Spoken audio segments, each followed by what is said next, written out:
O vinho novo é melhor. Robert Tom, capítulo 19 de 22. Não desprezeis profecias. Por vários anos eu vinha notando a crescente frequência de um fenômeno novo em meu ministério. Cada vez mais me via dizendo, a indivíduos e grupos, coisas que pareciam absurdas e, todavia, miraculosamente, vinham a tornar-se realidade. A princípio, isso me deixou alarmado. Acontecia de estar sentado à mesa de um restaurante conversando com um amigo e, de repente, eu via alguma coisa relacionada com aquele amigo, algo de que eu não tivera conhecimento antes. A coisa parecia tão clara que era como se estivesse olhando para uma imagem na televisão. Eu via que meu amigo estava para encetar certa espécie de negócio ou comprar um pedaço de terra. E eu me sentia impelido a dizer-lhe o que tinha visto. Depois de ter me mostrado bastante afoito em profetizar deste modo várias vezes, comecei a matutar. Tom, você precisa ser mais cuidadoso. Isto é um negócio perigoso, você sabe, você sabe. Como será se acontecer de você estar errado? Alguém pode processá-lo. Contudo, minha memória voltava ao dia em que fui batizado no Espírito Santo na casa de McQuaid e me lembrava tão claramente de como ouvira Jesus dizer, eu te dou o dom de profecia. Assim, de vez em quando, eu recebia revelações incomuns acerca de certas pessoas, e sentia que precisava ser obediente e ter fé bastante para dizer-lhes o que Deus queria que elas soubessem. Quanto mais eu consentia que Deus operasse através de mim deste modo, tanto mais eu aprendia a respeito de profecia. Antes de mais nada, constatei a absoluta necessidade da unção de Deus. Havia ocasiões em que eu sentia uma implosão do Espírito Santo e me sentia autorizado a falar profeticamente. As palavras fluíam facilmente de minha boca sempre que me submetia à ação do Espírito. Era isso que era falar com a unção. Mas havia ocasiões outras em que as pessoas vinham a mim, pedindo uma palavra do Senhor. Não compreendiam a importância da unção. Jamais qualquer profecia foi dada por vontade humana. Entretanto homens, santos, falaram da parte de Deus movidos pelo Espírito Santo. 2 Pedro 1:21. Lembro-me de uma ocasião em que estava hospedado no mesmo quarto com um homem crente na Suécia. Ele vivia me perguntando se eu não tinha uma mensagem de Deus para ele. Sublinhado não sublinhado falei. Deus nada me disse a respeito do Senhor. Mas ele continuava me importunando.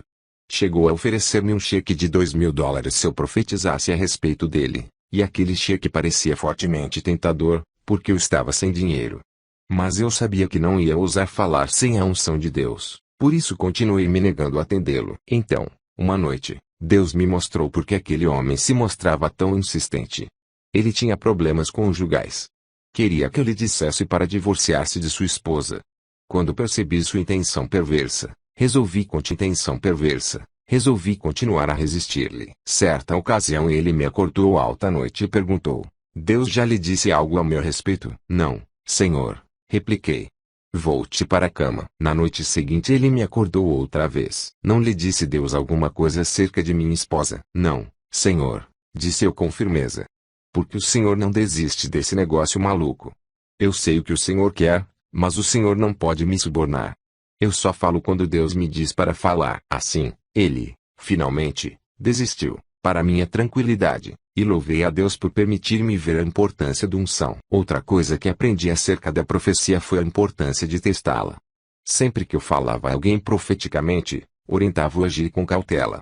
Ainda continuo a não acreditar que uma pessoa deva lançar-se afoitamente em alguma forma de ação, só porque alguém tenha profetizado que devia fazer. A Bíblia claramente nos diz, amados, não deis crédito a qualquer espírito, antes, provai os espíritos se procedem de Deus, porque muitos falsos profetas têm saído pelo mundo fora. João 4:1. Esperando pacientemente em Deus em oração e observando calmamente as circunstâncias, podemos discernir quando uma profecia particular é para ser cumprida, se é para ser cumprida realmente. Na década de 60, voltei aos Estados Unidos e fiz uma parada em Lebanon, Ohio, hospedando-me de novo na casa de Blaine Amburgi. Enquanto ali estava, tive uma experiência que me ensinou outra lição acerca do ministério profético, a importância de consideração cuidadosa e obediência controlada por parte do ouvinte. Blaine e eu estávamos jantando, certa noite, no Hotel Golden Lab. Enquanto conversávamos, Blaine falou-me acerca de uma área de terra que ele estava interessado em comprar. A propriedade parecia-lhe um bom investimento, mas ele não estava muito certo disso. Enquanto ele falava, eu vi no espírito que Deus queria derramar uma grande bênção financeira sobre Blaine, e percebi, também, como esta bênção havia de vir, Ele devia comprar essa propriedade por preço baixo. Posteriormente, a propriedade valorizaria muito e poderia ser vendida com grande lucro. Como sempre, tremi por dentro ao pensar em transmitir esta mensagem a Blaine. Estava certo de que era uma revelação de Deus, mas uma pergunta atravessava minha mente: e se você estiver errado? E se você estiver errado? Mas, por fim, concluí que devia arriscar-me com fé e obedecer. Sublinhando Blaine, falei, respirando fundo: o Senhor quer que você compre aquele terreno. Ele quer abençoá-lo ricamente. Por isso você comprará aquela propriedade, e seja paciente que você verá o valor daquele terreno subir vertiginosamente. Sublinhado: mas, como é que você sabe? Como é que você sabe disso? Sublinhado: não posso dizer a você como eu sei, respondi. Tão somente o vejo em meu espírito e me sinto convencido de que é verdade. Você perderá uma grande bênção se não efetuar esta compra. Sublinhado: bem, disse ele, afinal, o que você acha que devo fazer? Deus me disse que você deve oferecer ao proprietário uma opção no valor de $1000. Sublinhado: respondi. E, então, o que mais? Isso foi tudo o que Deus me disse. Falei. Ore a respeito do assunto e, se lhe parecer acertado, faça o negócio. Foi isso que Blaine fez. Ele sabia que não devia arriscar-se a fazer alguma coisa precipitada ou leviana só porque tinha ouvido uma profecia. Ele já havia ouvido mais do que o suficiente das assim chamadas profecias e tinha visto os tristes resultados quando pessoas crédulas tinham agido levianamente, terminando em tremenda confusão. Todavia, ele também falou de um ministério profético genuíno, visto que a Bíblia diz claramente em 1 Tessalonicenses 5:20 que não devemos desprezar profecias. Assim, o que cabia fazer era orar. Além do mais, ele vinha pensando em, de qualquer modo, comprar aquela terra. Assim, podia ser que as palavras proféticas fossem a confirmação de Deus de que esta era a sua vontade. Ele orou fervorosamente pedindo sabedoria. Na realidade, durante algumas semanas continuou ele pedindo a direção de Deus. Examinou as escrituras e jejuou, buscando uma decisão. Algumas semanas depois fui ver Blaine de novo. Vamos descer e dar uma espiada naquela propriedade, sugeri. Gostaria de vê-la. Rodamos um pouco e lá estava ela com seus 32 hectares. Eu podia ver, aqui e ali, sinais de construção acompanhando os lados da propriedade. Sublinhado: que está sendo construído por ali? Pergunta: sendo construído por ali? Perguntei a Blaine. Sublinhando: 2 novas rodovias vão passar por aqui, explicou ele. A Interestadual 71 e a Rodovia Estadual 48. Elas passarão junto a esta área. Sorri para mim mesmo. Pode ser essa a razão porque Deus disse que a propriedade tornar-se-ia valorizada. Enquanto olhava em volta, vi, de novo, alguma coisa no espírito. Adjacente à propriedade uma fábrica ia ser construída, e Deus me disse que devia ser um projeto de muitos milhões de dólares. Uma fábrica no valor de muitos milhões de dólares. Exclamei dentro de mim mesmo. Sim, falou o Senhor, esta é uma razão porque esta propriedade proporcionará grande prosperidade a quem a comprar. Então eu disse a Blaine: é melhor você preparar o dinheiro para a opção. Uma fábrica no valor de muitos milhões de dólares vai ser construída aqui e esta propriedade vai valorizar-se muito. Sublinhado: como é que você sabe disso? Sublinhado: Deus me disse, repliquei com um sorriso. Ele apenas olhou para mim com ar interrogativo, como a dizer, eu gostaria de estar tão certo disso como você está. Quando voltamos para a casa de Blaine, ele, sua esposa e eu continuamos a orar juntos pedindo direção. Finalmente Blaine falou, sublinhado: bem, acho que vou oferecer ao proprietário $1000 como você disse, e vamos ver o que acontece. No dia seguinte, de acordo com o planejado, foi discutir a compra da propriedade com o fazendeiro, dono dela. Eu gostaria de depositar $1000 como opção para a compra desta propriedade, disse Blaine a ele, desde que, claro, o preço seja bom. Quanto está pedindo por ela? 90 mil, replicou o homem. E é uma pechincha. Concordo, exclamou Blaine. 3 dias depois Blaine apresentou a terra se pudesse conseguir o financiamento necessário, e se todos os demais detalhes fossem adequadamente atendidos. A transação definitiva foi efetuada 15 de abril de 1965. Eu não fazia ideia do que iria acontecer dali em diante, além daquela informação vaga que eu tinha visto no espírito.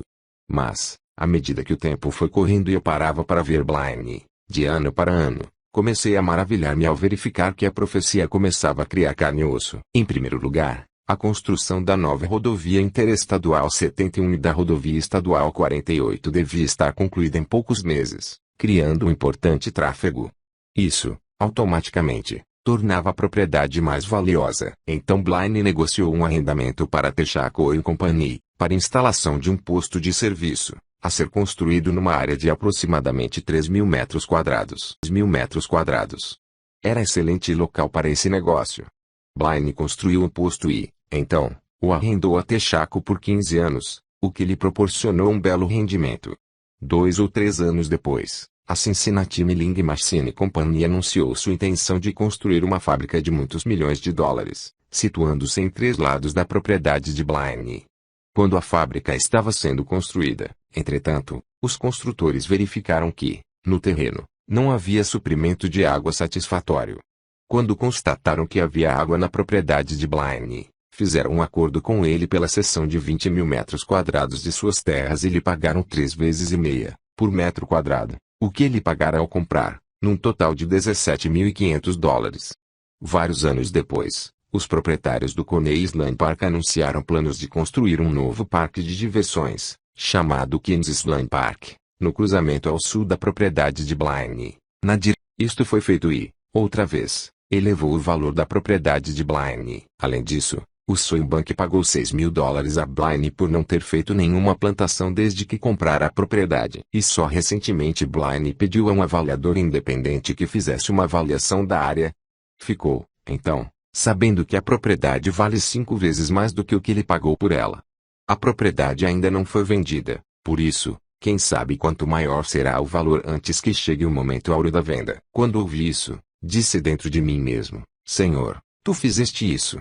De minha parte, apenas dei a Blaine a mensagem que me confiaste para transmitir a ele, e estou certo de que, qualquer pessoa, mesmo com uma fé pequena, podia ter feito aquilo. Mas agradeço-te, Senhor, a boa vontade de Blaine em aceitar tua vontade neste assunto, e de obedecer à direção do teu espírito.